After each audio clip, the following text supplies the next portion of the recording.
The NFL draft just saw a major shakeup with free agency needs being filled with a trade by the Minnesota Vikings. We got way too excited. I'm not going to lie. We're going to break down a 2-round NFL mock draft today, and we're not wasting any time. I'm going to be picking from the odds. Danny's going to be picking from the evens. Let's get right into it. We're going to start it off with the Chicago Bears. Of course, pretty much lock it, set it in stone. It's going to be Caleb Williams. Now, since the Justin Fields trade, I know a lot of Bears fans are unhappy with it. I know they wanted to maybe keep Justin Fields, trade down for a haul and, build around him. But I mean, this all along, I don't think we're going to victory lap anything saying this all along was the logical move. And I'm not shocked at all that Ryan Poles chose the logical move.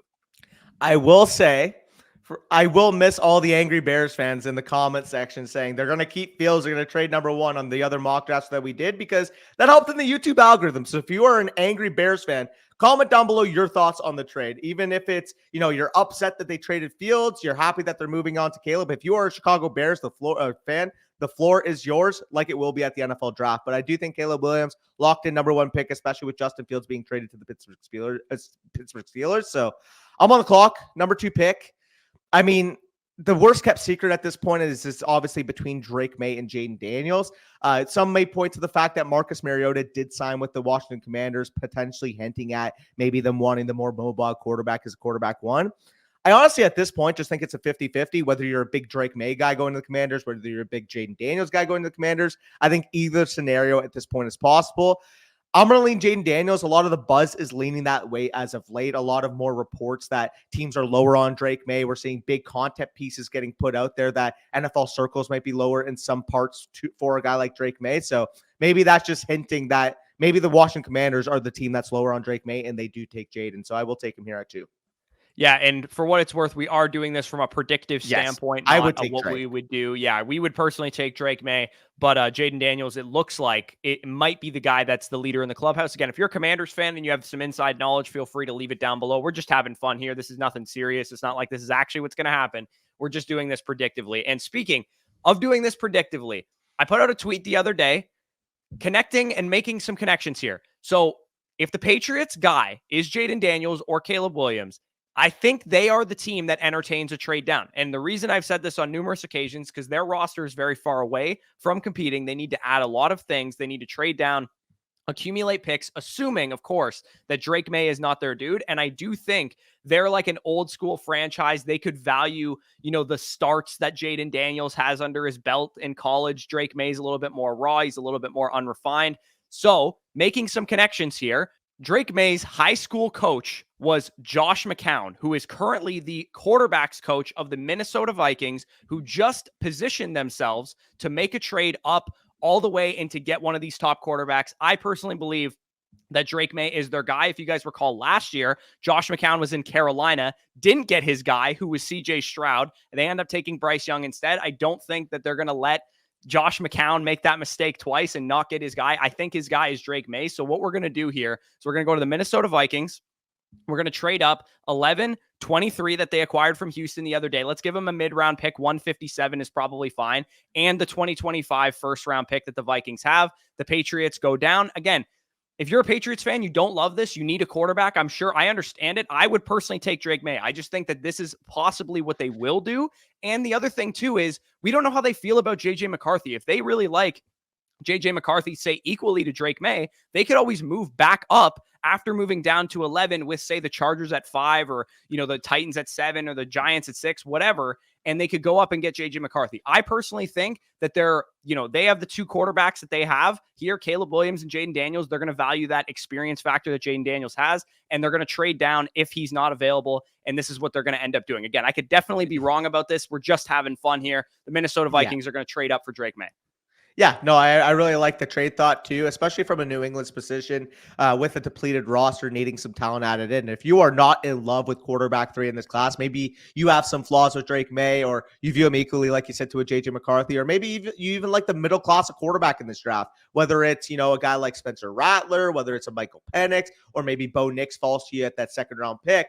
By making this trade, I mean, value-wise, 11, 23, 157 in the first. Like, that is like the San Francisco package plus. Like, we're looking at legit NFL draft capital to be able to rebuild this team. If you're Gerard Mayo, you see the weaknesses in this roster. You are a former player. You know what it takes to win in the NFL. And you might realize, hey, like, we don't have the talent to be able to do so in the long term. Let's trade down. Let's get a comparable quarterback, maybe in our opinion, at 34, whether, like I said, that's Bo Nix, Michael Penix, a Spencer Rattler type, and end up trading down because you don't have conviction on the quarterback 3. So I like that. And like you said, Drake May would be a more than fine number 3 overall pick. And let's just say it right now, Drake May go to the Minnesota Vikings or Caleb Williams to the Chicago Bears. What is their difference of the dynasty value?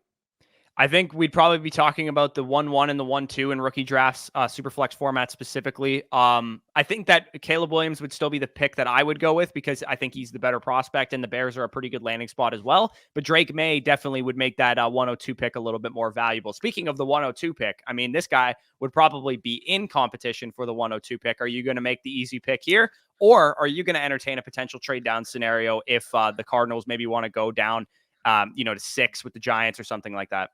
So this is a tricky spot. I would think if any team would move up in this scenario, it would be the Denver Broncos. The reason why it would be the Denver Broncos is Justin Fields is off the market. They can't go after a guy like Sam Howell. There's not really much out there to fill that quarterback need available on the market. So if they really like J.J. McCarthy and they want to go up, be aggressive, get Sean Payton his guy, it would probably have to be at 4th overall. The reason why I say it would probably have to be at 4th overall is that the LA Chargers are picking at number 5. Are they really likely to trade within the division? They're a rumored trade down spot, but if it's with the Broncos, why would you give the Broncos their starting quarterback for the future? So I have a hard time seeing it at 5. And then, of course, number 6, there's real life smoke right now that JJ McCarthy could be a Giant. There's some interest there. So I think if there was a trade down spot here, it would be Arizona moving down to 12, the Broncos jumping up. I just think from Arizona's perspective, knowing that you have so many picks, you want blue chip talent added to this team. At 4th overall, it's much different than taking this guy at 2 overall. So I'd be willing to take Marvin Harrison Jr. here if I'm the Cardinals, just simply because 12 is a little too far for where I want to move. But who knows? Maybe they move down the 12, move back up to like 8 or 9 and kind of do what they did with Paris Johnson last year. That's a lot of projecting. I'm just going to take Marvin. Yeah, I think Marvin's the guy that they wouldn't move off of. I think if Marvin goes 3 to the Patriots or to a different team or whatever, or he goes before the Cardinals pick, I think that Marvin is the one guy they wouldn't move off of. If Marvin is gone, maybe they would actually move down or whatever. But I'm personally on the page that I think they're probably going to stick and pick Marvin Harrison Jr. They need a wide receiver. They lost Marquise Brown. They traded Rondale Moore. Look at the moves that they made. They don't have any wide receivers of note really on the roster right now. Speaking of not having a lot of wide receivers of note on the roster right now, the Chargers traded away and cut their best 2 receivers with Mike Williams getting cut and Keenan Allen getting traded to the Bears. So for me, again, I'm reading the tea leaves here. I think they're going to take Malik Neighbors in this situation. I think they could definitely trade down. They could go down, like you said, but are they going to do it with the Raiders and the Broncos, the 2 most likely teams left to trade up to get ahead of the Giants that are both in their division? Probably not. I think they're just going to stick and pick Malik Neighbors, and that's what I'm going to end up doing here. And then you're going to have a tough decision to make if JJ's going to be a New York Giant, or maybe, we're talking about JJ being a New York Giant or whatever. Maybe they'd be actually likely to trade down because maybe their wide receiver 1 and 2 are now off the board. But I mean, Rome Odunze's still there. They could always go in that direction. Yeah, I think the big debate right here would be JJ McCarthy versus Rome Odunze. I'm still trying to decipher the tea leaves. Are the Giants saying they're interested in JJ McCarthy because they want one of these teams to trade up above them to take JJ so that one of the top skill talents fall to them? That could be a play. Do they really have that interest in JJ, or is it more so motivating a team like the Broncos, like the Vikings, to make the move up into the top 5? That's what we got to decipher in draft season. At 6 overall, it's really tough for me, given the financial commitment, at least for one more year with Daniel Jones, bringing in Drew Lock, having that quarterback competition there. Do you really want to muddy it up with a 3rd quarterback at 6 overall, especially one where I'm high on JJ McCarthy, but even at 6 overall, it does feel a little bit steep given what the expectations I can have for the Giants this year. You have some defensive signing. You add a number 1 wide receiver to this team, and honest to God, I think they could be a relative playoff threat. I think they can really sneak into that 7 spot of the NFC. They have the makings to be able to do so, assuming their quarterbacks are fully healthy this year, whether that's Drew Lock, whether that's Daniel Jones. So I think given the current status of their wide receiver core, they don't have the ammo to be able to contend.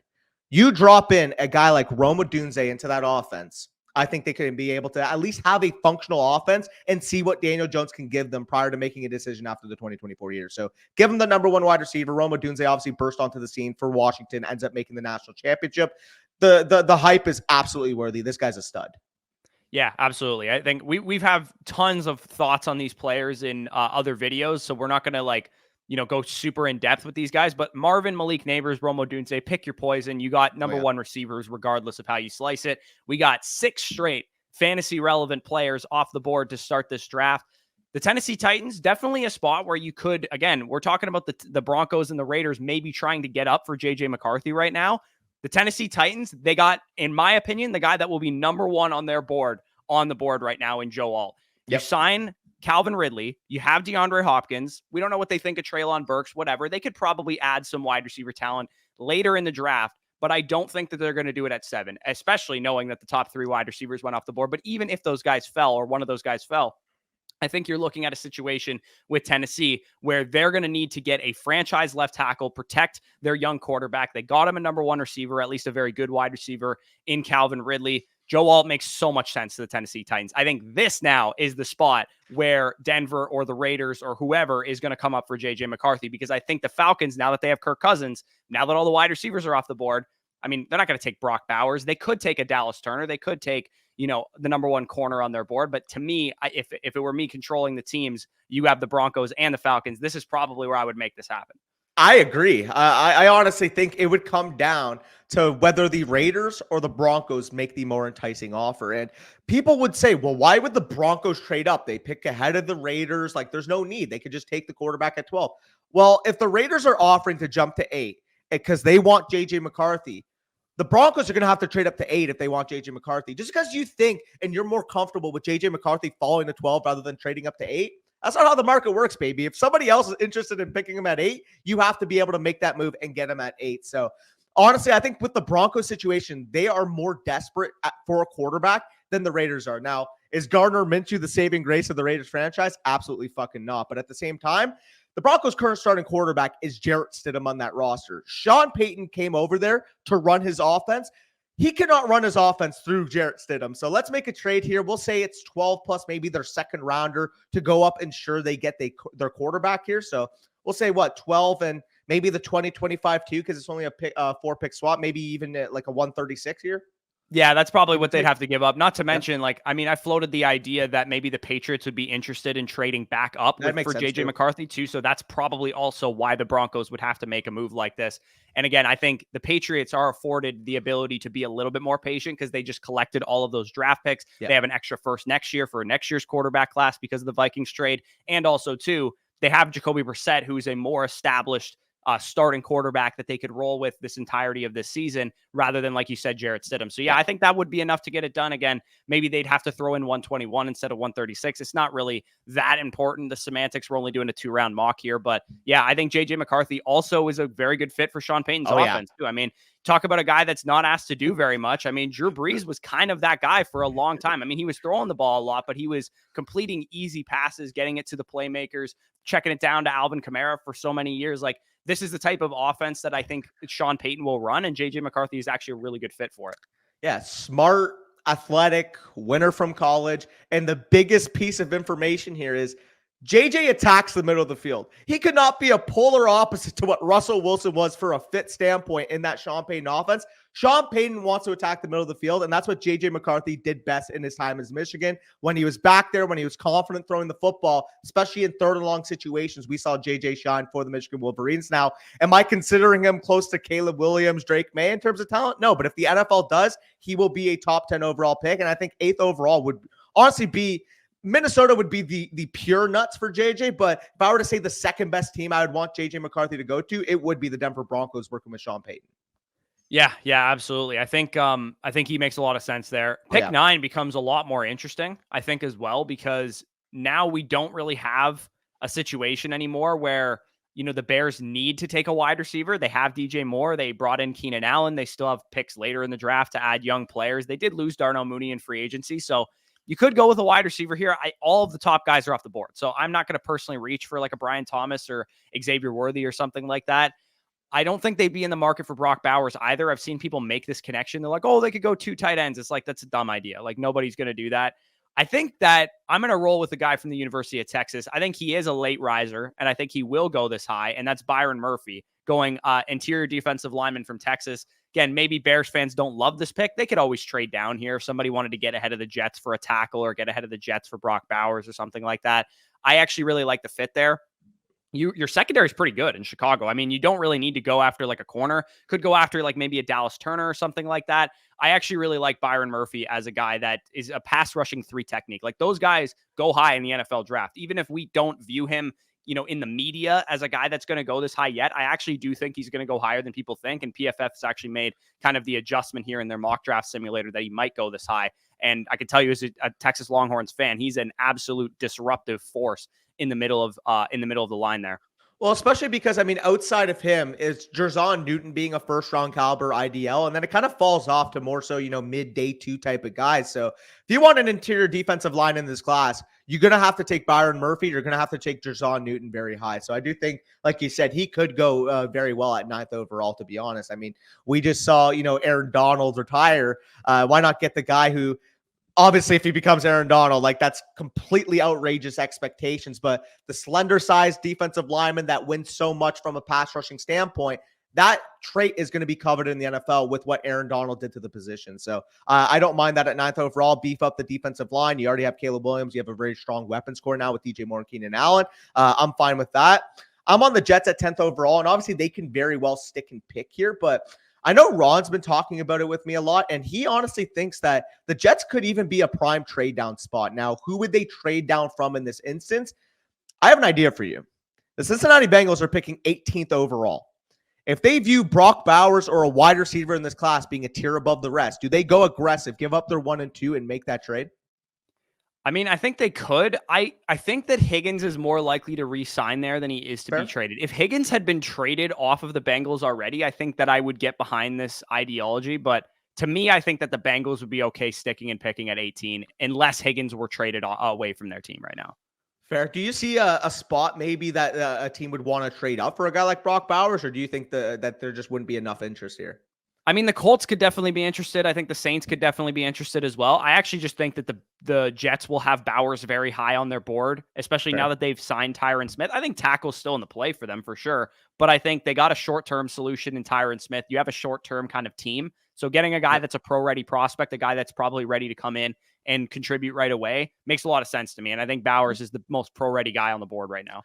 Yeah, no, I dig it. I definitely think it would come down to Bowers or tackle here. I think they really like Talise Fuaga, but because you signed Tyron Smith, it's not as pressing of a need. They also traded for Morgan Moses, which was a sneaky pickup. So I don't mind that. Just getting Brock Bowers here. Now you have an offense of Brock Bowers. You have Garrett Wilson. You have a stronger offensive line comparably.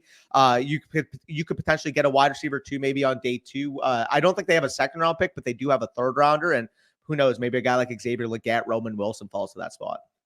Yeah, I think you could be maybe tempted to trade down 2 spots with the Falcons there, and the Falcons maybe want to hop the Patriots and take Dallas Turner. But I do think that the Patriots are a risk to take Bowers, which is why you maybe don't want to do that, because if you want Bowers that bad, you just stick and pick there. So Patriots are on the board. And unfortunately for Falcons fans, I think I'm going to take Dallas Turner because I think he's the best player on the board right now. Definitely, maybe Bears fans are really mad right now, and they're thinking we should have taken him at 9. You definitely could have. I think, again, we're just doing this exercise. It's a lot of fun here. Byron Murphy versus Dallas Turner. Both of those guys, I think, are going to be really disruptive pass rushers at the next level. Dallas Turner tested like an absolute freak. When I was watching, the aforementioned Brock Bowers' tape, he literally wiped, like, Bowers is an unbelievable blocking tight end, and Dallas Turner wiped the floor with him. And I didn't really see that from anybody else that Brock Bowers went up against on the edge there. So Turner definitely a good get for the Patriots. I mean, you need pieces. You don't really have a lot going on your roster in general. So you could go tackle, you could go edge, could go wide receiver, could take a quarterback if you liked one enough there. Patriots still have the 23rd pick, and they still have another pick in the 2nd round here. So we're going to talk about them a little bit more. Yeah, for sure. And I think if you're Atlanta, obviously you're bummed out of Dallas Turner going off the board. I honestly think this could potentially be a trade down spot if a team wants to jump the Raiders to potentially get a guy like Talisa Fuaga. Apparently, given reports, he's very high on NFL boards. Daniel Jeremiah, I believe, moved him over Joe Alt as tackle one. And to be honest, I just have a hard time seeing less than less than 2 tackles go within the first 12 picks. So if I'm Atlanta, you can build up some potential day 2 capital. You can add to the defense overall in the draft. And I mean, you have a league average defense with what Kirk Cousins and those weapons represent on the offense. I think they could easily be an 11+ win team next year. So any tackle needy teams that would maybe want to jump the Raiders, jump the the Saints. Honestly, I think the Bengals again would be a really good fit here if they want to go up and be aggressive for a tackle. Yeah, if you want to make that happen, I would also Sure. be interested as the person controlling the Rams as well, potentially coming up for one. Yeah, sounds good. I think it's going to be a 1 and 2 either way. So whichever team you think would be more aggressive in making this move, I think the Bengals would be more aggressive than the Rams in this move, personally. So like maybe like 18 and 49 for 12 above value. I think they'd probably get 74 back or 79 maybe back in that scenario. Because that's a pretty steep. I don't know. Maybe like I could be wrong. Again, compensation wise, like it's not a huge deal what these guys give up because we're only doing a 2-round mock. But yeah, I think it's probably going to cost them a decent amount. Maybe like that. Well. Like you give the 49. Yeah, that's probably fine. That's probably fine. Yeah, we'll do that. Okay. And then the Bengals obviously run up to the podium, take Talisa Fuaga. You get a young offensive lineman to potentially build with Joe Burrow for the long term. He is a needle-moving type of prospect, according to Daniel Jeremiah. I've heard, according to the media, that a lot of teams are very high on him. Not only as tackle 2, like I said, but potentially in some spots as tackle 1. So I think he's going to be highly coveted, despite even this being such a strong tackle class.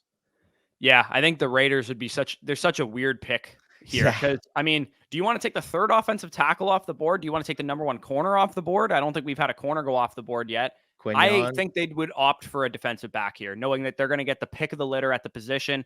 I believe that Terrion Arnold is the best corner in this class. I don't believe he will be the first corner taken in this class. I think that Quinyon Mitchell will be the first corner taken in this class. So let's give them Quinyon Mitchell to the Raiders here. They get cornerback number 1 off the board for them, and they can start building their defense a little bit more because, I mean, you made a big splash signing in the defensive interior there with Christian Wilkins. That takes that need out of the pool for you, and you can start building up your defense around Wilkins, around Crosby, and now around Quinyon Mitchell.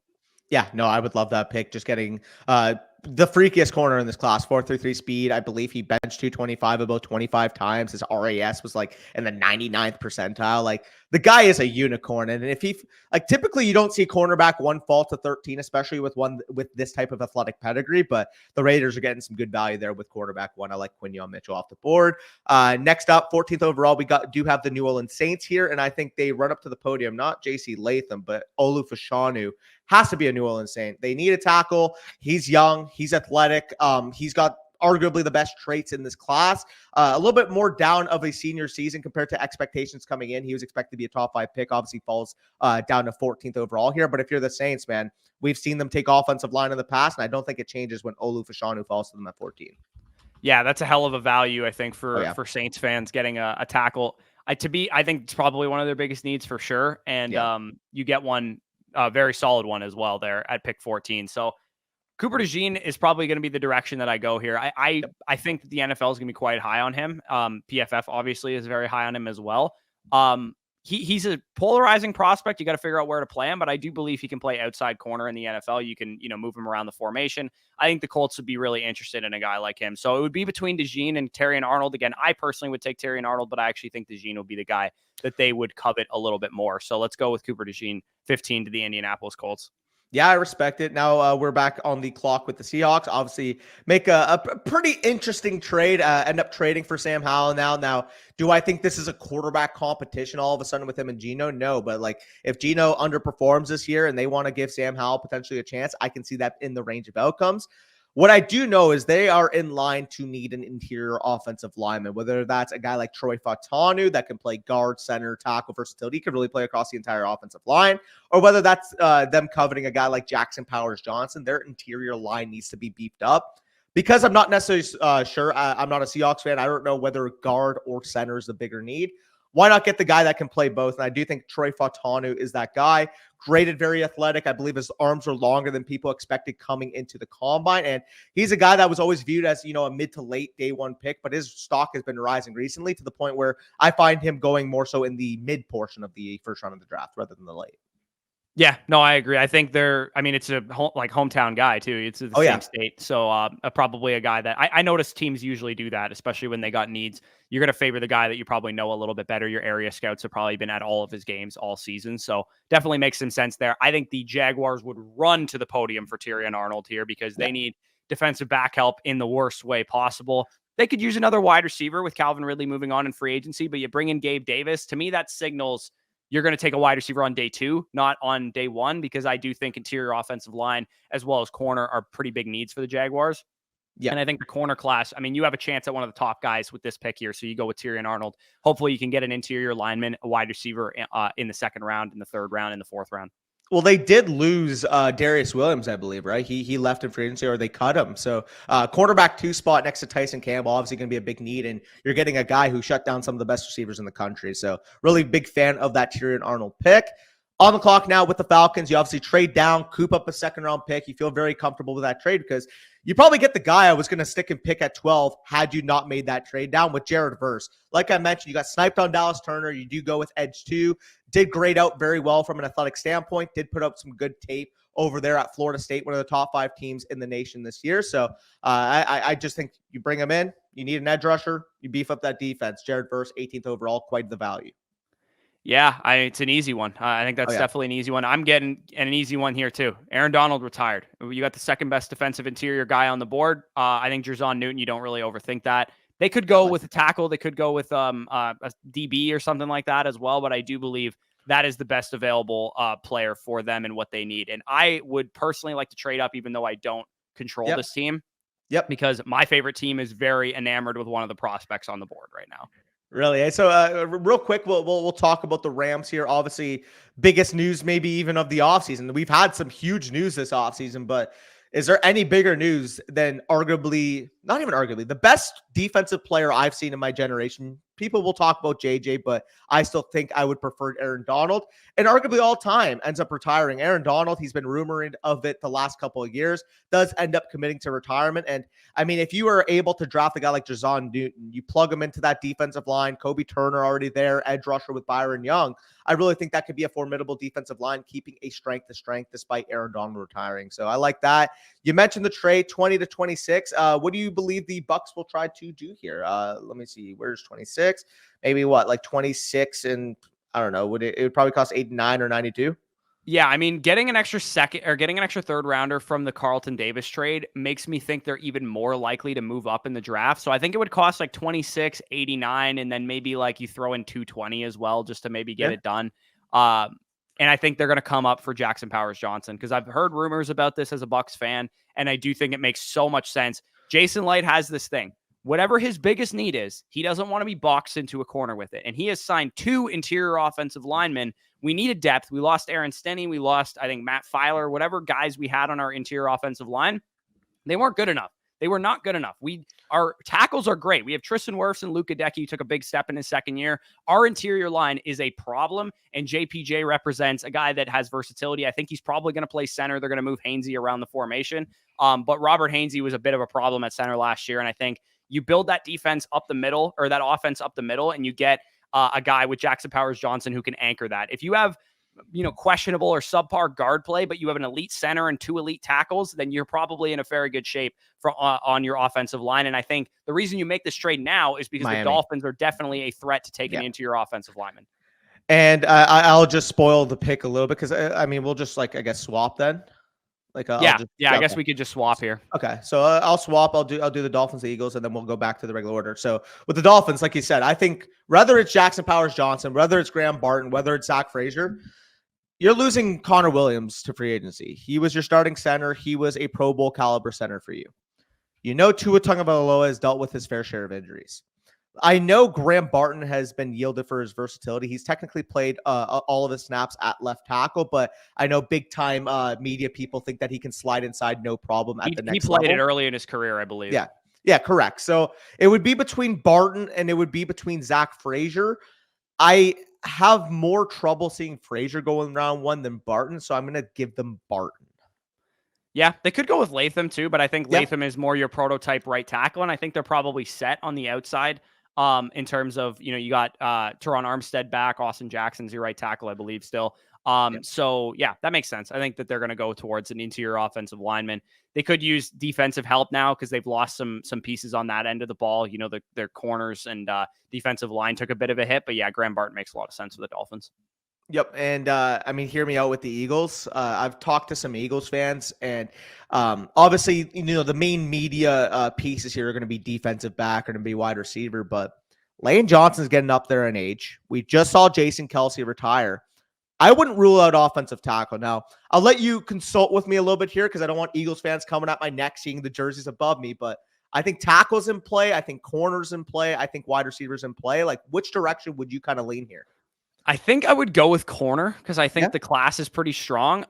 Wiggins is the highest on this board. I think McKinstry has a chance to go high. I've heard Kuiper talk up TJ Tampa. Like, tell me what he does wrong. Tell me what he does wrong, because I honestly don't see it either with TJ Tampa. I think he does pretty much everything well. I think the NFL could be high on him. I would lean Nate Wiggins. They could use some speed on their defense. It's a little bit slower. You got older corners, older defensive backs for the most part. So getting some speed. I mean, he ran in the 4.2s before kind of pulling his hamstring there. So Nate Wiggins, cornerback from Clemson to the Eagles, makes a lot of sense to me.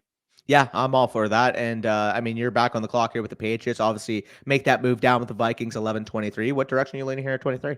Yeah, JC Latham is a great fit for what they would need here. I know it's boring if you're a Patriots fan. You're like, we wanted a quarterback at 3. We want the excitement. But sometimes this is the draft you need before you get your quarterback. You need to take an edge rusher at 12th overall or 11th overall where they were picking. You need to take an offensive tackle at 23 overall, build up your trenches, get your team and your situation better off before you drop a quarterback into it. Because right now, outside of, the guy that they brought back, can't even remember his name, on the offensive line, and when you don't really have much going on in your offensive line, don't have much going on in your defensive line. You need to inject some talent into that. You got an old school, played in the Bill Belichick system kind of head coach. So I'm sure he's going to value the trenches highly. So going with 2 trench picks, you could probably still get a quarterback in the second round if you're high on Bo Nix, if you're high on Michael Penix. That's kind of the direction I think that the Patriots would go if they do trade down. Not saying that they absolutely would. They definitely could stick and pick at 3, take Drake May, take whatever quarterback that they covet highly. But it's fun to play out these scenarios. If you're a Patriots fan, of course, let us know down below what you think of this situation. Yeah, and I mean, speaking out of these scenarios, I think this would probably be my number 1 overall player I want the Dallas Cowboys to get. That's semi-realistic. I think this guy in the NFL may go higher given the traits that he shows. Who knows? Maybe because he didn't play a lot in college, he may slip here, and I think the Cowboys would be all over it, given the fact that we've seen in the past they value traits on the offensive line more than they value production, which it's kind of stupid because, like, what is production on the offensive line? Starting a lot of games and having a good PFF grade? Like, I think with the Cowboys, we saw it with Tyler Smith. We've seen it throughout the years. They want those highly athletic, high traits offensive linemen. And Amarius Mims fall into this spot when you lose Tyron Smith in free agency. Like, that's a home run. Like, that would be one move that I can at least take solace in for the Cowboys offseason, knowing how bad it's been so far with free agency signings, losing some guys. If we got Amarius Mims at 24, I would be stoked. So I run to the podium and I just take him here. Yeah, I think that's a great fit for what the Cowboys need. You guys have bet on traits at offensive line. Like you said, like, production's what at offensive line? Like, just take the guy who literally looks like he's a superhuman when he's standing next to NFL beat reporters or whatever. And Amarius Mims played for a big school.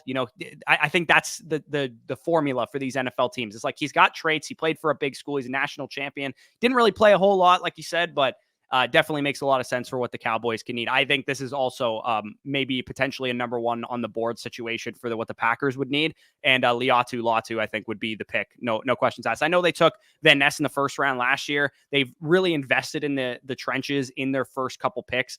In general, they could go offensive line as well. I think, a Guyton or Jordan Morgan or something like that would make some sense for them with their 25th overall pick. But I think Liatu Latu is the 3rd best edge rusher, potentially even the 2nd or the 1st best edge rusher in this class. But he's got some injuries, so maybe slides a little bit. So Liatu Latu, I think, would make a lot of sense to the Packers. Well, I mean, so their current edge core is what? Preston Smith, Lucas Van Ness, Rashawn Gary. Rashawn Gary's making a ton of money, getting older. Has dealt Preston with Smith, I believe, is like he signed a while ago. I don't even know if is he still there or is he as productive again? Packers fans, let us know what you think of your edge core down below. But this is the type of your front office. You're taking a home run swing. You guys love doing this. That's why we're doing that. We're trying to get in the head of what the Green Bay Packers are thinking here.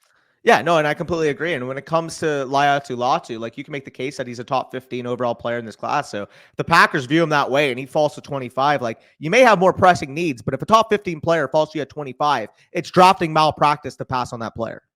Yeah, absolutely. I think there's a very easy pick here for the Pittsburgh Steelers, given what they just accomplished in free agency. Wide receiver? Yeah, I believe they would take Brian Thomas pretty easily here. I know he's kind of similar to George Pickens in terms of like what he does well and how he wins and stuff. But I mean, you got Russell Wilson. He's like a bombs away quarterback. Justin Fields has a big arm as well. If he's going to be the guy that develops for you, just get Pickens and Thomas on the outside. You don't need to work the middle of the field at all. And even so, you have Pat Freiermuth, Jalen Warren, and Najee Harris who can do that for you. No, that's actually where I was leaning with this pick as well. You have Russell Wilson. We've seen him work his best when he has DK Metcalf and Tyler Lockett on the outside in a vertical offense. You bring in Brian Thomas. You have George Pickens. Guess what? That's a damn good vertical offense that you have set up there. So I really like that fit. Plus, not to mention, you need some dynamism in this offense, and Brian Thomas can give that for you in spades. And speaking, you mentioned that there's potentially a big fit on the clock. It would have been Liatu Latu if he had fallen to the Cardinals, but I'm really curious where you go here at 27. Yeah, I think I mean, they beefed up their offensive line in last draft class. Can you just run to the D line, the edge position real quick? I just want to see what they're working with at that position because I think that's a sneaky, huge need for them. I think Chop Robinson makes a whole lot of sense here. You're kind of betting on the traits there. You grabbed, like, I would say the safe guy in Marvin Harrison with your 4th pick. Let's bet on some traits here. Let's go with Chop Robinson here. You have the 35th pick too. You could always take Zach Frazier at that point or a different interior offensive lineman at that point. So let's roll with Chop Robinson here to the Arizona Cardinals. We're going to get them some edge help because they don't have a whole lot going on at that position. And you get a guy that has a pretty high ceiling too. Well, who had a career year his first year under Jonathan Gannon's influence? Hassan Reddick. And who profiles similarly to Hassan Reddick in this class? Yeah, Chop Robinson. Yeah, I think it's tailor-made. 27 overall, betting on a guy with those traits. I just see Gannon and Monty Ossenfort really taking that chance. So love that. And you mentioned, sprint to the podium type of picks. AD Mitchell falls to 28. AD Mitchell is going to be a Buffalo Bill. I'm not overthinking it.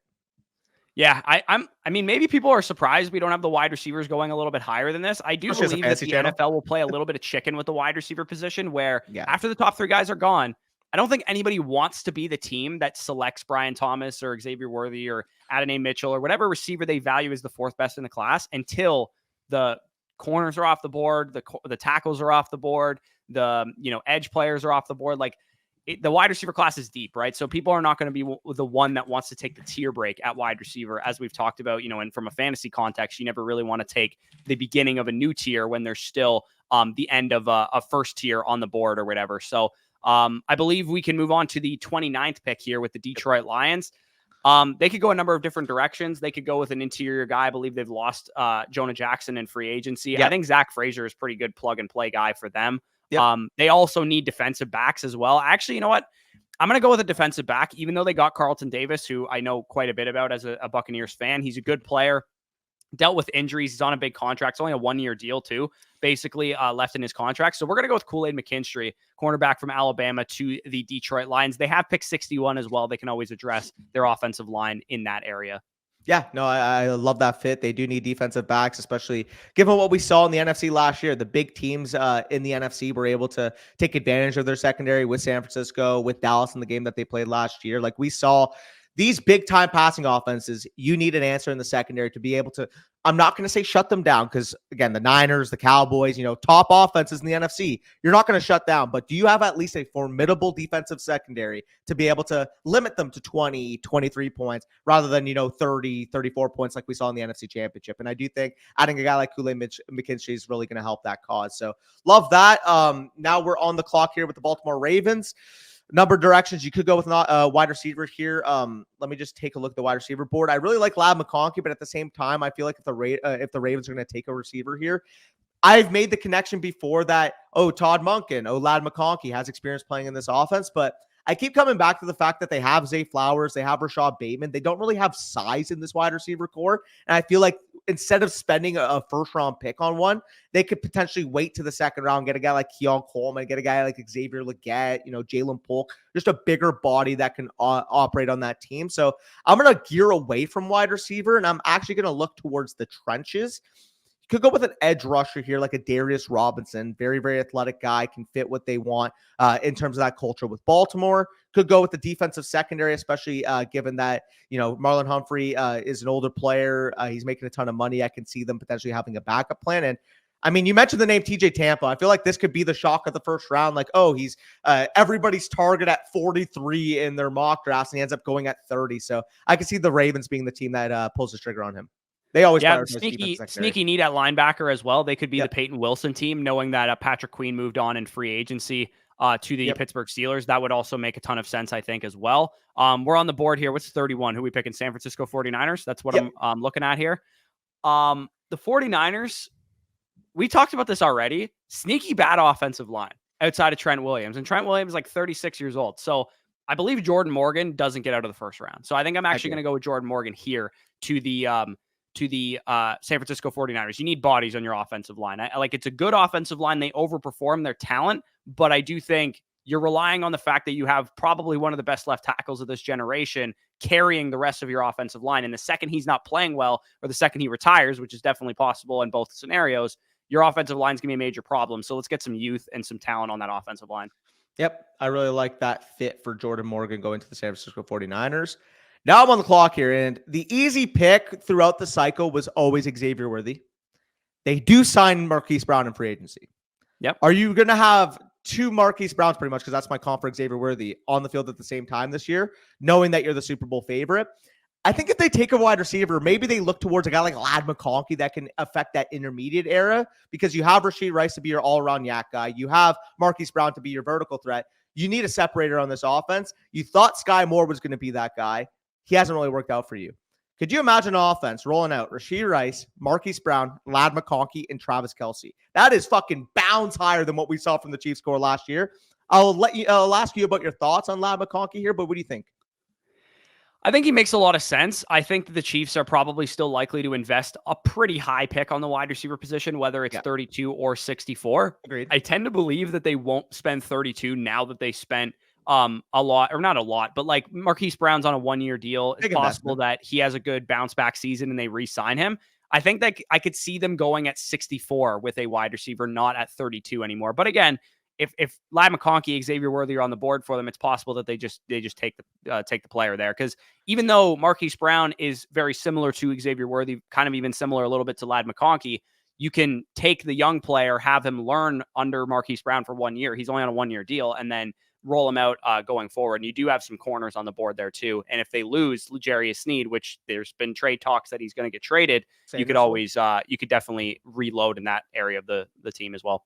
Well, yeah, because the versatility that they have with Sneed, with McDuffie, both guys being able to play inside out is definitely key. I would say right now the NFL out of these corners would probably be highest on Sainristil, given that he's a tough player. He's got nickel versatility. He is a little bit smaller frame, but he had very, very good tape at Michigan this year.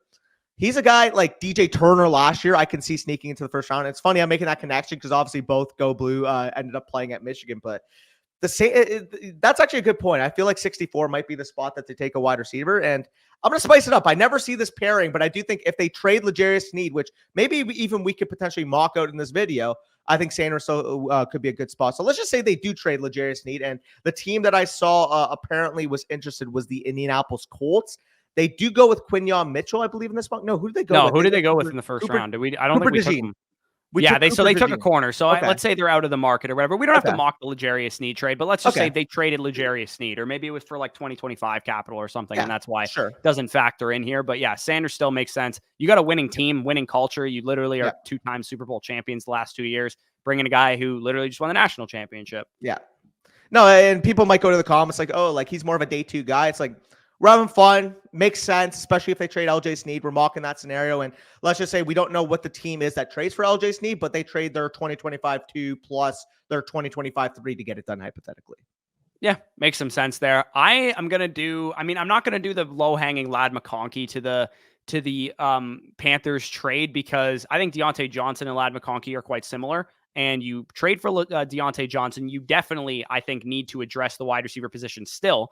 If you still believe in Jonathan Mingo, I'm not going to go towards a big body guy. Maybe Jonathan Mingo can develop for you if he's the number 3 receiver in your offense and he can turn into, a big bodied power forward in the red zone. Maybe he gets you some hard first downs against tight coverage or whatever.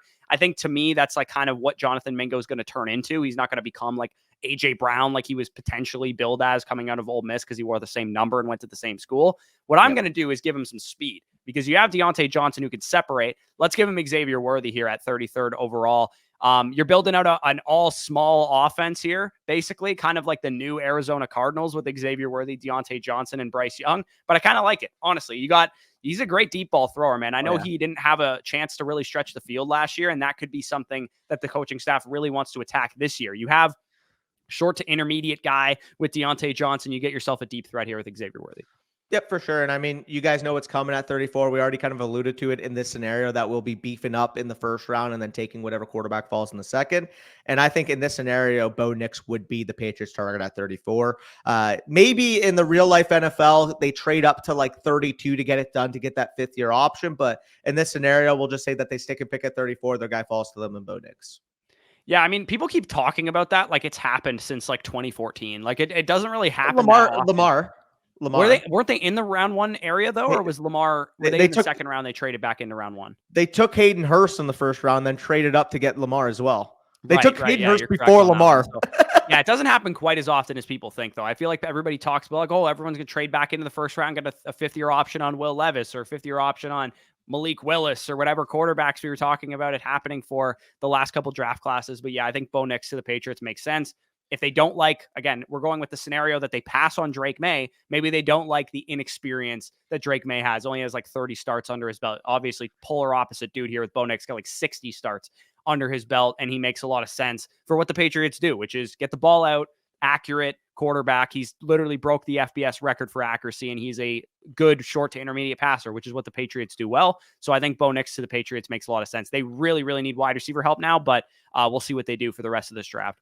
Yeah, for sure. You're back on the clock here at 35 with the Cardinals, and I get that it's we technically filled that wide receiver need with Marvin Harrison Jr. earlier in the draft, but if you look at that wide receiver core right now, let's just say it's Marvin Harrison added.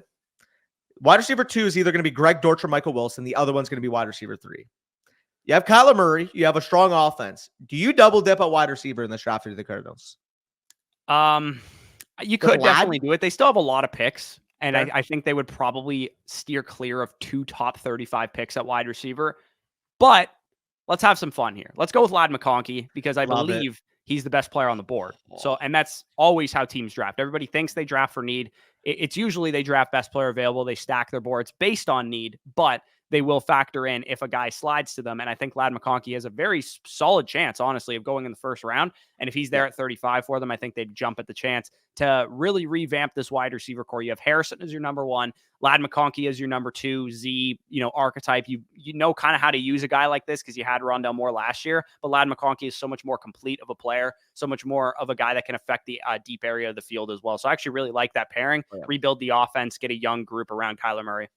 I would love that. You're talking about Kyler Murray for fantasy, where you have Marvin Harrison Jr., Ladd McConkey, Trey McBride with a much improved offensive line going into this upcoming year.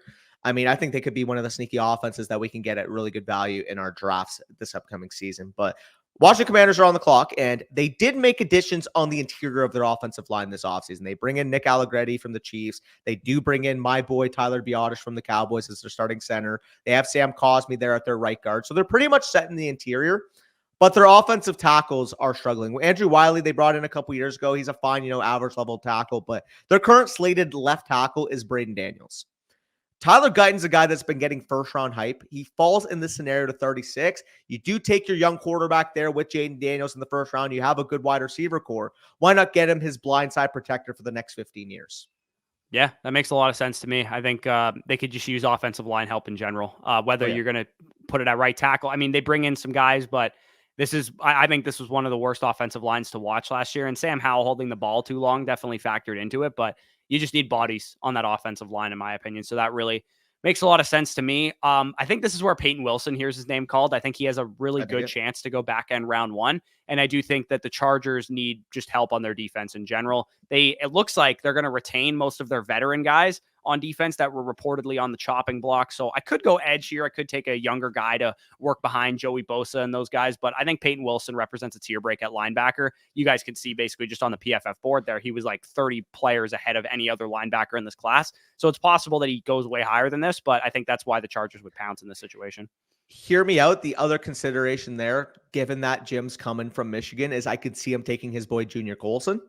But yeah, that would make sense. Peyton Wilson, given the athletic profile, I get he is an older prospect, but man, I'm watching some of these running backs in this class play against Peyton Wilson, play against that NC State defense. I mean, even these quarterbacks, you can make the case that Drake May's worst game was against NC State, and Peyton Wilson was flying around the field. And I understand people might be scared off because, again, he is an older player coming off some injury concerns throughout his college career, but he tested like an absolute freak, and the NFL really values traits at linebacker. So, like you said, I can see him being pretty comfortably the first linebacker off the board. But we are back on the clock with the Titans. We do go with Joe Alt with this first pick. Pretty easy for me. I think in the first two rounds, if you're the Titans, you need an offensive tackle and you need a wide receiver. You go with the offensive tackle in round one. Where does that leave in round two? It leaves the wide receiver. And given how this class is kind of played out, you could go with I don't think it would be a Keon Coleman. I honestly think Troy Franklin would be a good fit for them. Just get that vertical speed wide receiver. You have Calvin Ridley as your separator. You have DeAndre Hopkins as your X. You could have Troy Franklin just affecting that third level of the defense all game.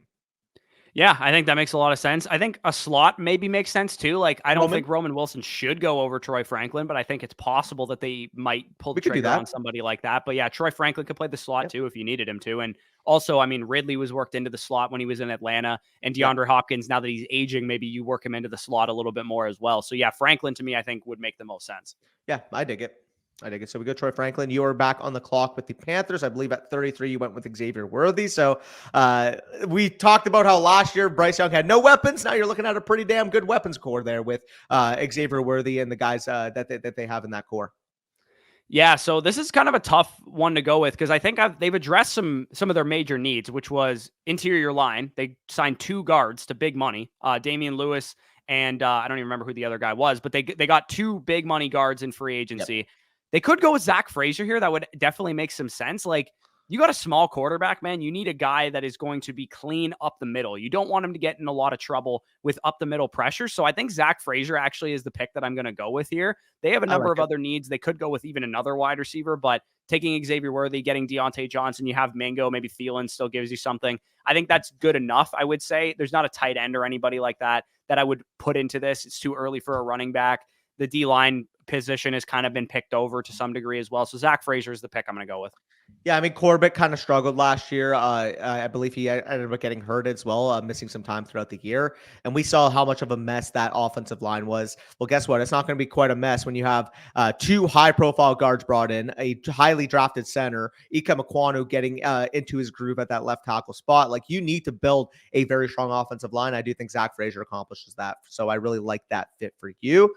Now I'm on the clock here. Tyler Guyton ends up going at 36. I take him with the last pick for the Commanders. I do end up taking, who was it in the first? Oh, Jaden Daniels, obviously. So we are looking probably at, I mean, you could go with a tight end. You can go with an edge rusher. Let's just check the edge rusher board if they were potentially. I think Darius Robinson just won't make it out of the top 40. So I will take Darius Robinson here at 40th overall. Yeah, that makes some sense. Can you head to the interior line, actually the tackle position for the Green Bay Packers, because they say goodbye, bid farewell to David Bakhtiari. I'm going to keep it 100 here. I don't know a whole lot about these tackles outside of the first round guys. Let's roll back to the safety position. I mean, they signed Xavier McKinney. They did kind of fill that need. So we're probably not going to go safety. Took a D lineman in the first round. Maybe linebacker? Yeah, the Packers are just one of these teams that like don't have a whole lot of needs, to be honest. It's like you look at them and they're like, they have a bunch of young players with some upside here. Like they lost Campbell. They lost Devondre Campbell. Yeah, let's go to the linebacker position. See what we end up doing here. Yeah, because I believe they lost Devondre Campbell. They do have Quay Walker there, but they do run that 3-4 defense, so you need another interior guy. So I honestly think even like a Cooper or a Colson could make a ton of sense here too. Yeah, let's give him Junior Colson here. They could use some linebacker help. Again, if you're a Packers fan and you don't like this pick, like, I'm sorry, your team actually is pretty good. So, I mean, you don't really need a whole lot. I'm not going to go with another defensive lineman probably after taking one in the first round. Could go with a tackle or an offensive lineman, but the board kind of got picked over for you. So, in the real draft, maybe a position where you slide down a little bit, you get a player at a better value that you probably don't want to take at 41. But yeah, regardless, I do think that was a pretty solid pick there. We do have the Texans on the board here, and they have a couple needs, I think, on defense, especially. Oh, yeah. I mean, you can go with the defensive lineman. You can go with maybe a linebacker, knowing where D'Amico's roots from San Francisco, having elite interior linebacker play. Could go with another corner. Like, I could go a number of directions. I mean, I will quickly check the wide receiver board just to see if anybody that they would prioritize. I don't necessarily think so. I'm going to go back to linebacker, to be honest. Let me just see to make sure I'm not overlooking somebody in their core. But like who are the current linebackers right now? So I'm looking Christian Harris. They did bring in Aziz Al-Shire. I forgot about that. Okay, so I think they would go in the secondary personally. With the way Yeah. the board is stacked up at this point in time, I think Lassiter makes some sense. I think they could go with safety as well with Tyler Nubin. They have pieces in their secondary, like Stingley, of course, but I think the board's pretty rich at corner right now. So I think that would probably be the direction they would go. Yeah, no, I'm cool with that. Lassiter, big name from a big school. I don't mind mixing that in. Apparently, he ran slow at his pro day, so instead of being a first rounder, maybe he slips here to 42. So I don't mind that. You're on the clock now with the Falcons. I believe we went with Jared Verse in the first round, and they have now 2 second-round picks to play with. What are you leaning now with Kirk Cousins' new team? Yeah, I mean, wide receiver makes sense. They don't have a whole lot going on. They trade for Rondale Moore. You have Drake London, Mooney. Of course. I think wide receiver is probably their biggest position of need here. Although, you know what? It's going to be rich at 49. Let's go with Rakestraw because I do believe that he is probably one of the final remaining corners I feel really good about. And they have pick 49 in this scenario. So we're going to take, we'll probably take a wide receiver at pick 49 because the board's still pretty rich at that position. For sure. Now I'm going to be on the clock with the Raiders, and let me just take a look again what they did. So they got Quinyon Mitchell in the first round. Is this the Michael Penix spot? They have Gardner Minshew here, but Gardner Minshew, it's like, a Band-Aid at quarterback. If we don't get anybody in the draft, we'll go with Gardner, but we're not excited about it. Is this the Michael Penix spot? I don't think so. I actually think the next pick is the Michael Penix spot. Well, they brought back Carr. They did. They brought back Carr, but they don't really have anybody long-term that they probably feel very good about, and they lost Jameis to the Browns. So, I mean, I actually think that the Saints make a lot more sense for Penix. Hear me out. People have been shitting on this RB class.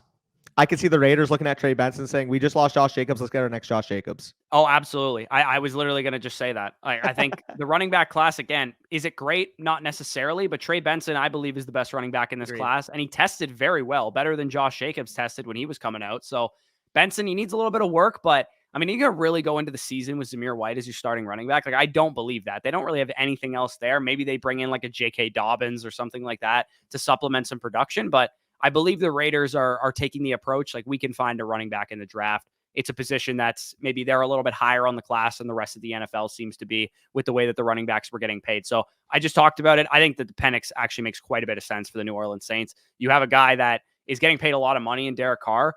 Penix, again, this is a red flag. This is why we're not that high on Michael Penix. He needs a little bit of development, which shouldn't be the case for a guy who's like 23, 24 years old. But at the same time, Saints is the kind of system that I think he would actually thrive in. You have a downfield threat like Chris Olave, who some people have actually comped Romo Dunze to, so it's a pretty similar fit there. Rashid Shaheed's a good weapon. They probably need a little bit more help at wide receiver, but that's what the rest of the draft is for. Michael Penix, long-term quarterback solution potentially for the New Orleans Saints. I mean, they took Jake Haener in round 4 last year, but I'm not sure how they feel about him. Maybe they think he's going to be a good long-term solution for them, or at least a good backup. I think Penix falling to 45, it makes it so that they're like, you know what, we'll take the risk on Penix here. Yeah, no, I definitely can see that being the case there. Now I'm on the clock here with 46 with the Indianapolis Colts. I could see a wide receiver being here. Now, the wide receiver that they would want to replace, obviously, you have Michael Pittman as your number one. You have Josh Johnson as your slot. I think if they draft a receiver, it would be a primary deep threat. It would be somebody that can upgrade over Alec Pierce. It just depends. Like, would Leggett go this high in the NFL draft? Because I can see him being a really, really good fit for what they want to do on offense. But the problem is, like, do you think he makes it this far? Like Shane Steichen obviously coaching A.J. Brown before he leaves. Like he could see a lot of A.J. Brown with what Xavier Leggett represents. It's just, does he go top 50 in the NFL given his production profile? I actually think the NFL cares way less about production profiles than fantasy players do. Fair. They're going to see a big physical receiver who had good film, which is what the NFL Oh, yeah. primarily evaluates on, and tested really well. So I think Xavier Legette, I'd be shocked actually if he was even available at pick 46. I think he's going to go off the That'd board be a home higher than run. that, and fantasy players are going to be up in arms, and everyone's going to go, oh, typical Colts taking a big athlete that doesn't know how to play wide receiver. Watch the tape, man. He could play. He can fucking play, man. And if you hear somebody say the AJ Brown, the DK Metcalf comp, and your first reaction is to laugh, plug in the tape, man, because you just see it every time you watch Xavier Legette. Like, even, for example, we just finished version 2 of our draft guide, and I was watching Spencer Rattler at the end and kind of thinking, like, is Xavier Legette like the guy I watched? Like, why am I the only one high on Xavier Legette? And I end up plugging in Spencer Rattler, and this guy's making play after play, separating like nobody's fucking business at 225 pounds. Like, I mentioned, like, could the NFL see 46 as high? Like, I honestly think 46 would be a steal for him. Yeah, I have him ranked as a top 50 player Yeah. in terms of like my overall grade for him. So I do believe he should go this high. And it is very Colts-like to value athleticism and size too. So makes a lot of sense there. I mean, this one's an easy pick. I mean, they lost Xavier McKinney, the New York Giants, and the best safety, at least in PFF's opinion, is on the board right now with Tyler Nubin. I think that he makes a lot of sense for what they want to do. So we're just going to lock it in. Tyler Nubin goes 47th overall to the New York Giants. Quick replacement for Xavier McKinney there. Yeah, no, I love that. We're back on the clock here with the Jacksonville Jaguars. I believe in first round, 17 overall. Where did we go? We went with Tyrion Arnold. So they still have a wide receiver need. They could go with a wide receiver. Maybe they do like the interior offensive lineman left, maybe like a Christian Haynes. Tough spot. I mean, Josh Allen was brought back on the franchise tag, but maybe they like another young guy that they can develop behind him. I just keep coming back to wide receiver. You probably want a bigger body. Like, Keon Coleman's actually kind of interesting for them. I know he's kind of Gabe Davis-y a little bit, but he actually kind of is like, he's not a deep threat, right? He's more of like your prototypical X receiver. Christian Kirk's going to be your like slot Z like guy. Gabe Davis is probably going to play on the outside running wind sprints the whole time. I think Polk makes sense. I think Keon Coleman makes sense. To me, Coleman is the guy that the NFL will value the most on the board still, which is why I think Coleman would be the pick for them. Fair. Yeah, because I mean, you're not looking at a Roman or a Pearsall because you have Christian Kirk. It would be between Coleman, Polk, and probably, honestly, hear me out, it's the Jaguars. I can totally see Tavontez Walker being the pick too. I guess, but like he's so Gabe Davis-y to me. I think Coleman or Polk, you can't really go wrong with either of those guys personally. You know what? I'll go Polk because I feel like he has more inside out versatility, and maybe they want Gabe Davis solely on the outside, and maybe they're scared off by the speed of Coleman. So I'll go with Polk this time. I'll actually do that. Okay. Yeah, that makes sense. So I talked about waiting at wide receiver for the Atlanta Falcons with the last pick. I am going to go back to the wide receiver board here. I'm not going to go with Keon Coleman. Actually, Polk would have been like a perfect fit for what the Atlanta Falcons want to do. But we are going to stay at the University of Washington, and we're going to go with Jalen McMillan to play the slot for them. They don't really have a guy that can work really over the middle. Drake London, obviously your big-bodied X receiver. He can work in the short to intermediate area. Kyle Pitts, obviously he's very athletic. He can work in the short to intermediate area as well. Rondale Moore comes in. He's like a slot receiver, but at the same time, he's not really the most reliable guy. He's probably the type of dude you want as like your fourth receiver on your team because he's more of a like design touches guy. I think Jalen McMillan has slot day one appeal who can develop potentially into an outside Z receiver for you. So I like Jalen McMillan there. Keon Coleman sliding a little bit, but he doesn't really fit with the Falcons' need because they already have London and Pitts.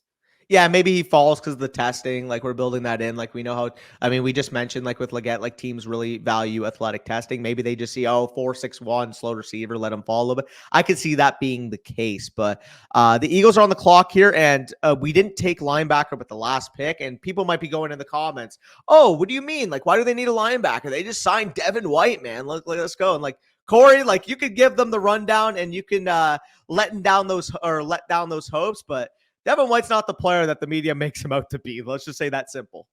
Yeah, no, his 2020 Super Bowl run was really good. He has, splash play appeal, but he is very, very inconsistent play to play. You're going to watch him cover running backs and say, what the hell are you doing, dude? Like, he's a frustrating player to watch. Trust me. I've watched his whole career as a Buccaneers fan. He has the sack ability, the takeaway ability that you saw in that 2020 Super Bowl run, but then he'll disappear flat off the earth, and he is a mess in coverage, especially in zone coverage. He does not know where he needs to be. So you could go a linebacker here. I mean, if you want to go linebacker, you could. I think they think that, they do have 2 picks. You're right. Yeah. I think they think that they might have solved that need with Devin White, but they could still go with another guy too.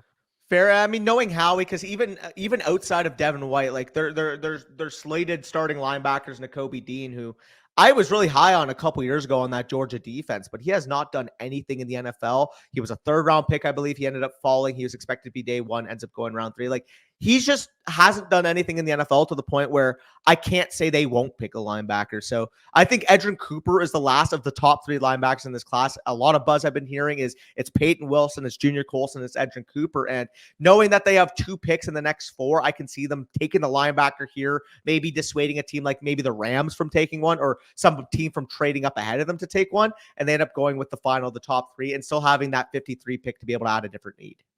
Yeah, it definitely makes some sense. Do you want to roll over to the tackle position for me, or just the offensive line in general too? I wouldn't mind seeing here.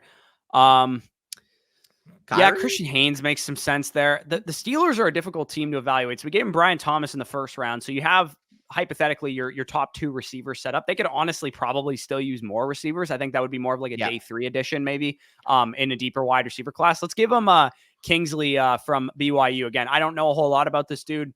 He's highly rated by PFF. I'm just going to kind of trust their ability to evaluate offensive line play. They ain't perfect, but pick 51, he was valued at 45 on their board. Maybe just a good value for the Pittsburgh Steelers there.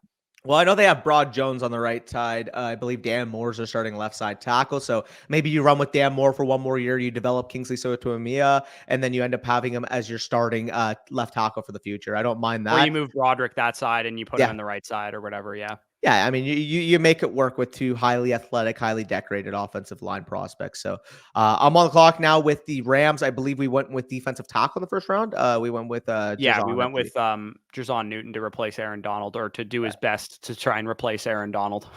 Yeah, so I mean, you could go a number of ways. I can see this being like a Spencer Rattler team. They want to develop him after Matthew Stafford losing Donald. I believe Matthew Stafford's wife literally said like we're not too far after you or something like that. Like made a joke on social media. Rams fans were ending up losing it. So maybe within the next couple of years, Stafford ends up leaving. I do feel though that 52 is rich to make that, especially knowing the pieces you have on offense to be able to support Matthew Stafford at least for one more run. So I will not go with quarterback with this pick. You took the defensive line need. Obviously, this was a team that could have used a linebacker that the Eagles end up taking Edrin Cooper over. I like the secondary for them. Max Melton's a guy I've seen get a lot of buzz. Renardo Green. Kyrie Jackson's a decent corner from Oregon. I think they would go secondary with this pick, to be honest. I know Renardo Green's been getting some hype. He had good games against LSU. I know like the big knock on him right now is the testing, but like I think it was Brett Coleman that is really high on a guy like Renardo Green. So I can see him going here as well. Do you have a preference between Melton and Renardo? Or I see Melton go high in a lot of mock drafts. I see him go like in the 40s sometimes, or in the 30s even too. So I think Melton would be the type of guy that they would go after. Yep, I'm cool with that. But you're back on the clock. Obviously, went with the linebacker, the last second round pick. Where are you leaning here at 53 for the Eagles? Yeah, I think they could be in the wide receiver market for sure. I could see them going in that direction. They lost Byard, correct? They lost Byard. Let me just see. So who they got Chauncey Gardner-Johnson back. Right. They did get Gardner-Johnson back.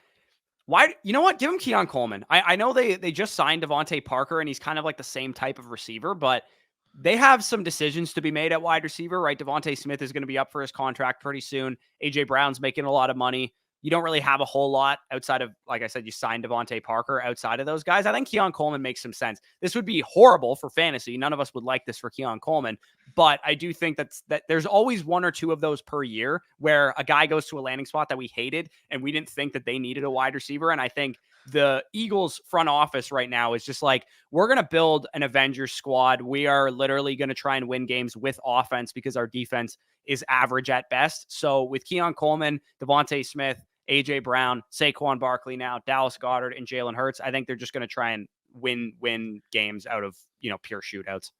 Yeah, for sure. Now I'm on the clock here with the Cleveland Browns, and it's kind of tough now. Now that obviously Jerry Jeudy is a Cleveland Brown, I know wide receiver was a big spot for them for a long time. You could add another interior defensive lineman. They do have Dalvin Tomlinson, but outside of that, there's a lot of unknown. I will check the IDL board just to see what we could potentially be looking at. Like, I know Braden Fiskey tested very well. I can see him going high. Chris Jenkins out of Michigan, national champion winner, can see him going potentially high here. Or, I mean, like they have Dalvin Tomlinson, so I don't think they go with a guy like Devondre Sweat. Probably want some more interior rush upside. So speaking of upside, might not get the guy that absolutely obliterated the combine with Braden Fiske. Yeah, I think he has a chance to go a little higher than this too. I mean, he was at 39 on the board there for them, so he makes a lot of sense. This one's pretty easy for me. I think they would just take Chris Braswell here. They need edge help because their edge rushers are hurt all the time, and they are currently hurt right now. So Dolphins get what we give them an interior line, Graham Barton in the first round, get Chris Braswell in the second round. Their team is all finesse, no power right now. So getting 2 trench picks to start their draft makes a lot of sense for them. For sure. Now I'm on the clock with the Cowboys, and it's kind of tough because, I mean, a guy like Keon Coleman probably would have been highly considered here. Wide receivers kind of go off the board. So the thing is like the easy fit people might say, well, Roman Wilson's going to go high. Rick Pearsall's going to go high. You may as well take them. But Michael Gallup's specific role in this team as that boundary X wide receiver isn't filled right now, unless you consider Jalen Tolbert a starting caliber player, which, again, I was high on him when they picked him, but at this point in his career, you could not roll into the season with Jalen Tolbert as your slated starting X receiver. I do think they need some size, and a guy, funny enough, that I had comp to Michael Gallup is here available to them at the 56 pick. Now, I understand this to some people may feel a little bit rich based off where we've seen him go, but the NFL is going to see the X appeal. The NFL is going to see the downfield appeal. And I can see a guy like Javon Baker really being in play here at 56. Because it's a 2-round mock, I'll take him at 56. Who knows? Maybe in the NFL, Cowboys are able to get him in the 3rd round like they did with Michael Gallup a few years ago back in 2017. But I will take Javon Baker here because I do think it just fits so much what they want to do on offense. To me, that's a straight copium pick out of you. You don't want Ricky Pearsall, Roman Wilson. No. Go back to the wide receiver board again real quick. For what it's worth, I have all those guys relatively graded similar. I just think roll down a little bit. There was another guy that I think is going to go high as well. And Malachi Corley, this is the other one. I don't think any of them fit with the Cowboys, man. They have Brandon Cooks. Sure, I agree with you. I think if you're trying to replace the Michael Gallup role, Tez Walker and Javon Baker make a little bit more sense. To me, I just think that the NFL is way higher on Roman Wilson, Ricky Pearsall, and Malachi Corley than Tez Walker and Javon Baker. So for me, if they were going to pick a receiver, even though that's not necessarily the role that they have in mind for them, I think they would go with one of those guys. I mean, they could, but again, I get your rationale for it. They need size. They need downfield ability. They have guys that can win in the intermediate. Like Brandon Cooks at this point, a little bit disappointing from what we could have expected coming into the year. We thought he would be able to take that top off. It wasn't exactly the case throughout the year. So getting a guy that can win with physicality on the outside, like Javon Baker, I think can be that Michael Gallup role. Like we saw prime Michael Gallup be an explosive piece of this offense. And I feel like if they see that type of trait, those type of traits with Javon Baker, he can go higher than people expect. So I do like Baker's fit a lot in this Cowboys offense. Yeah, he makes some sense. Again, I personally think Roman and Pearsall probably off the board at this point in time at pick 57. I'm on the board with the Bucks here. I traded up for Jackson Powers-Johnson with the first pick because I believe that is their biggest need, and Jason Light always signals what his biggest need is by adding pieces on that to not hamstring himself from having to draft for need, which is what he's done with the 2 additions they've made at guard so far this offseason.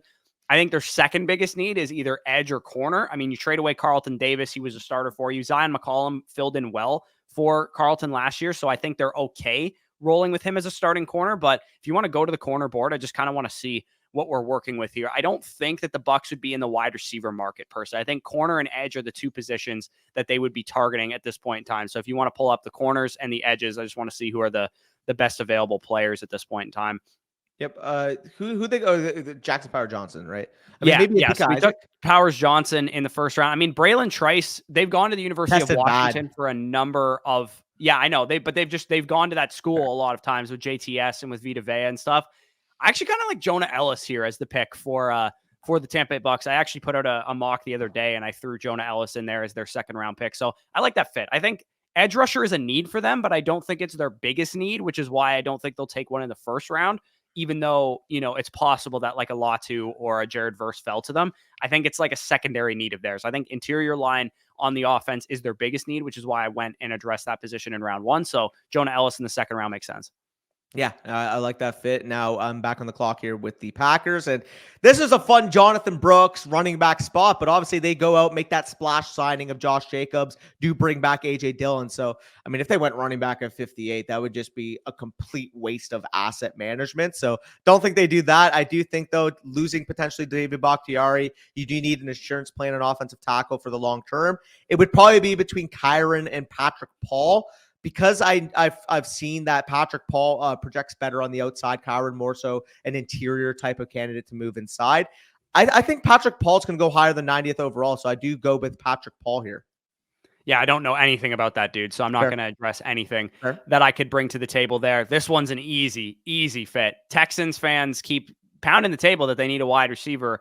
I think there's one guy that makes perfect sense for the scheme that you guys run. San Francisco 49ers tree. Let's go get Malachi Corley to play the slot for this team, because you have Tank Dell. He's kind of like a vertical slot Z receiver. Nico Collins, of course, playing X. Malachi Corley is the guy that's the flexible, move him around the board, move him around the formation guy for you. So actually, I mean, I think that's going to be a very, very popular fit. And I wouldn't be shocked if they did pick Malachi Corley with one of their 2 second-round picks. Yeah, I think that'd be a really good fit. And I mean, we mentioned in fantasy, like, we're out on Corley unless he lands with the right spot. Well, guess what? Landing in the San Francisco tree there with Bobby Slowick would indeed be the right spot for them. So very would be very happy if he landed with that team. Now we're on the clock here with the Buffalo Bills. Very active offseason. I believe they released both of their safeties with Micah Hyde and Jordan Poyer. They made a lot of cuts in terms of their defensive roster. So why not give them a young safety to be able to pair next to Taylor Rapp for the long term? Like, outside of Taylor Rapp, they have Cam Lewis. They have, obviously, DeMar Hamlin. So I do think they need a starting caliber player. So why not go to the University of Georgia, slipping value here, projected 48 on PFF, ends up going at 60 with Javon Bullard. Yeah, that makes some sense there. I took a corner in the first round for the Lions, correct? Kool-Aid. Yeah, I took Kool-Aid McKinstry in the first round, and I talked about making an interior offensive line play. You talked about the guy from Yale being more of an interior guy. I think that's the direction I might go. Connecticut, Christian Haynes makes some sense there as well, but I think I'm just going to trust PFF's board here. I think we'll give him an interior guy, has some flexibility apparently, so we'll roll with that for the Detroit Lions. Those are probably their 2 biggest needs is corner and interior line. Whatever direction they go and the order that they address them makes some sense. The Carlton Davis trade maybe makes them more likely to go interior in the first round, but I didn't really love the board there with like Barton and those guys off the board. So we roll with Kyron from Yale there.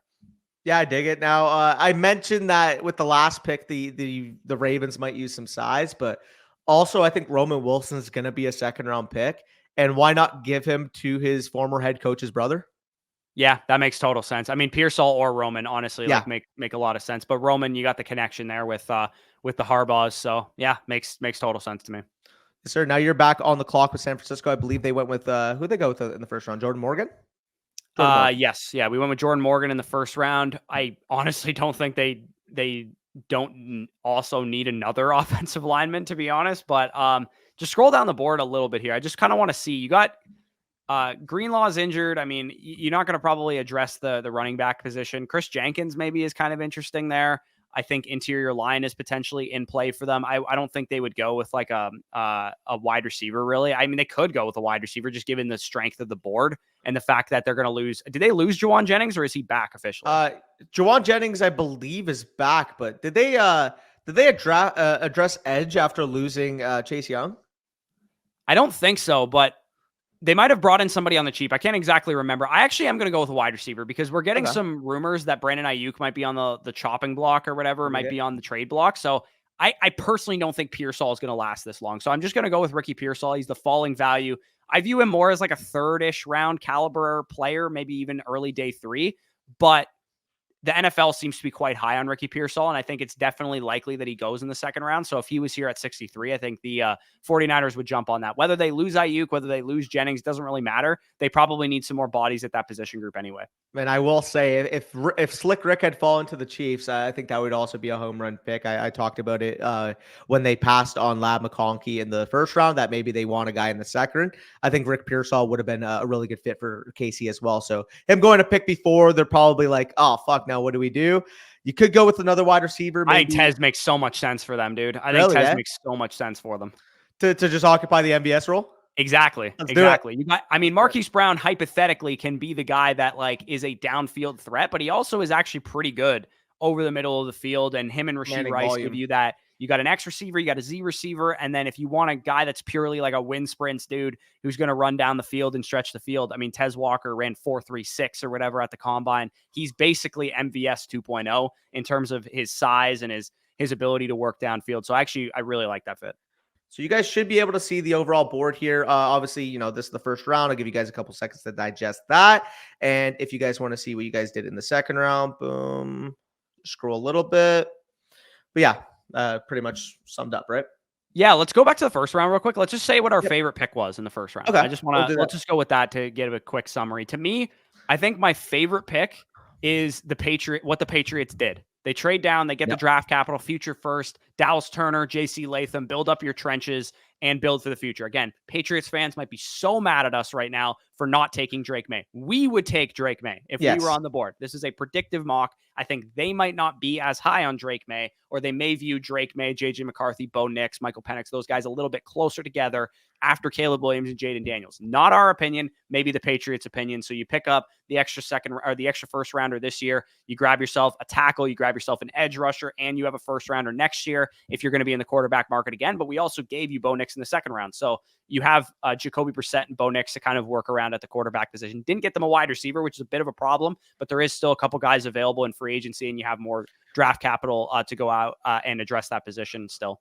Well, who knows? Maybe like we didn't talk about like T. Higgins, for example. Like there could be a scenario where he gets traded for 2025 picks, right? Hypothetically. Like who knows what the Patriots end up doing, but they could also trade, like when Coleman was sliding, like somebody like that could be on their radar to the point that they might have traded back into the second round for Keon Coleman, or traded back into the second round for, I mean, I could totally see them being a Ricky Pearsall team that they absolutely love what he does, or Roman Wilson or whatever. Again, they need bodies at the wide receiver position. It's a pretty light position. You're probably the worst core in the league. So don't love that we didn't address that. Maybe in hindsight, you go with Brian Thomas Jr. at 23 instead of JC Latham, but I like the idea of building up the trenches for the Patriots and then adding the fun pieces next year. Yeah, no, I agree. I mean, you got to build out the framework before you want to add the furniture, right? Yeah, exactly. What did you like in the first and the second round? Do you like specific picks or specific team fits? So I mean, bias-wise, obviously, Mims, if he fell to 24 of the Cowboys, I'd be a big fan. I also really like Brian Thomas at 26. That I think is one of the best values of the draft. If you're a Steelers fan, you're probably very, very happy with that. Just looking at the first round right now, AD as well going to the Bills, very, very good fit for them. I'll go to the second round, though, because obviously the first round is pretty bog standard. Like you're going to see probably 95% of these names in the majority of your first round mocks. But in the second round, there's could be a lot that varies. So if I'm looking through, I really like Xavier Worthy going to the Panthers. You get a guy like Deontay Johnson. You have Adam Thielen. You get that deep threat there to work with Bryce Young for the future with Xavier Worthy. Bo Nix, like we mentioned, you go with your tackle. You go with your edge rusher. Bo Nix at 34 is a good value. I mean, outside of that, obviously from a fantasy perspective, I'd be really happy for Kyler Murray if Marvin Harrison and Ladd McConkey were both added to that core with Trey McBride. That would vault him up to a fringe top 10 level quarterback status, fringe top 12 to 15 level startup pick. I mean, outside of that, Leggett to the Colts would probably be my other favorite one, and Trey Benson to the Raiders. Yeah, for sure. I really like McMillan to the Falcons in the second round, and I also I personally really like the idea of the Browns making a strength, taking a fallen defensive interior guy. Malachi Corley to the Texans is just such a perfect fit as well. Again, longer video. We don't usually post videos this long, but again, if you guys did enjoy this video, if you did enjoy this mock draft, leave a like down below. Again, you're going to disagree with stuff. That's natural. We understand it. Let us know why you disagree with whatever we did for your favorite team. We're definitely willing to discuss it in the comments. We're not NFL draft experts. We know about these fantasy prospects, but we don't know a whole lot about the tackle class or about the guards or about whatever you guys might have a problem with. So let us know down below in the comments what you think. If you guys are new to fantasy football, or maybe you're new to Dynasty Fantasy Football and this is the first time you're checking us out, make sure to hit that subscribe button down below. We have you covered with prospect breakdowns that are going to be starting this week. And on our site, flockfantasy.com, we'll also be doing film breakdowns on Marvin Harrison, on Caleb Williams, on Drake May, on Jaden Daniels, on Malik Neighbors, on Rome Odunze. Those are going to be starting this coming week, and we'll also have those profiles for free on YouTube as well. So if you're interested in all that, that'll be linked down below in the description. But with that being said, peace out, and we'll talk to you soon.